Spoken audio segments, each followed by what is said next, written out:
बहू बनी ड्राइवर सीमा की साड़ी रवि से होती है। रवि को नशे की बुरी लत लगी होती है। एक दिन अरे माँ, मेरा एक साइड का शरीर काम नहीं कर रहा है। मैं आज खेतों में कैसे जाऊंगा? अरे बेटा, ऐसा ना बोल। तेरे पापा के जाने के बाद से तू ही घर चलाने का सहारा है। मैं डॉक्टर को बुला लाती हूँ। देखिए बहन जी, रोहन के शरीर के एक साइड में लकवा है। अब वो कभी ट्रैक्टर नहीं चला पाएगा। घर में मंहूसियत का माहौल हो जाता है। लीजिए माँ जी, रोटी खा लीजिए। अरे बेटा, मुझे तो भविष्य की चिंता हो रही है। मेरा एक ही बेटा है और वो भी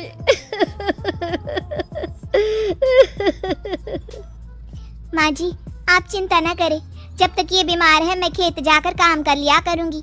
वैसे भी नशे के कारण इनका शरीर काफी कमजोर हो गया है। अगले दिन सीमा खेत में जाकर काम कर शाम को घर लौटती है।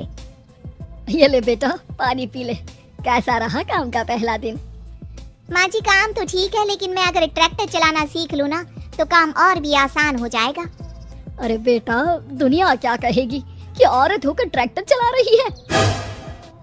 माँ जी, या तो हम दुनिया देख ले या अपना घर, कोई बात नहीं। जब ये ठीक हो जाएंगे तो सब ठीक हो जाएगा। अरे बहू, जरा बाहर तो आना। जी माँ जी। बहू, तेरे मामा जी आए हैं, तूने बुलाया था ना? हाँ माँ जी, वो मामा जी ना आज से मुझे ट्रैक्टर चलाना सीख। सीमा मामा जी से ट्रैक्टर चलाना सीखती है।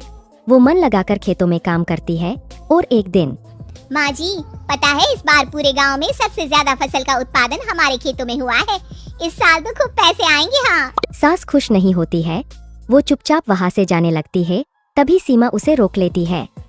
क्या हुआ माँ जी, आपको खुशी नहीं हुई? बेटा, आज डॉक्टर साहब बोल रहे थे कि रोहन के ठीक होने के लिए 5 लाख रुपए की जरूरत है। समझ नहीं आ रहा क्या करूं। सीमा शांत हो जाती है। अगले दिन सास सीमा के पास आती है। बेटा, ये मेरे गहने हैं। इसे अपने गहनों के साथ जोड़कर सुनार को दे आ। जितने पैसे हो ले आ। डॉक्टर को आज ही देने हैं। सीमा अपने गहने और सास के गहनों को लेकर दुकान में बेचकर पैसे लेकर घर आ जाती है। माँ जी, सिर्फ 3 लाख रुपए का ही इंतजाम हो पाया है। बाकी के पैसे कैसे आएंगे? बेटा, अब तो एक ही चारा है, हमें जमीन भी बेचनी पड़ेगी। माँ, खेत बेच देंगे तो खाएंगे क्या?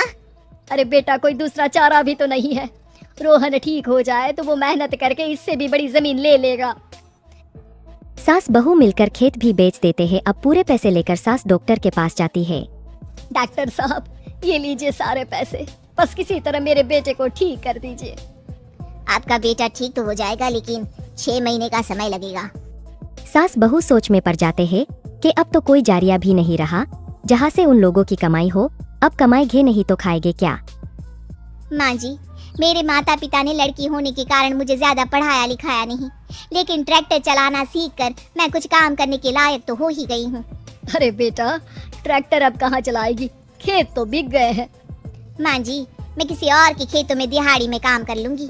कुछ तो पैसे आएंगे ही ना। कहकर सीमा काम करना स्टार्ट कर देती है। जैसे तैसे उन पैसों से गुजारा चल ही रहा था। माँ जी, पास के अस्पताल से मुझे नौकरी के लिए ऑफर आया है। पैसे भी ये 4 गुना ज्यादा मिलेंगे और अब खाने पीने दवाई के साथ हम कुछ पैसे भविष्य के लिए भी जोड़ पाएंगे। लेकिन काम क्या है बहू? माँ जी, मुझे अस्पताल की एम्बुलेंस चलानी है। अरे, तू तो मेरी बहू नहीं, बेटा है। बेटा, जरूर जा बेटा। और हाँ, तूने पूरे गांव में एक मिसाल कायम कर दिया कि हर काम हर कोई कर सकता है। उनके लिए लड़की या लड़का होने की कोई जरूरत नहीं। सीमा मन लगाकर काम करना शुरू कर देती है। आगे जाकर वो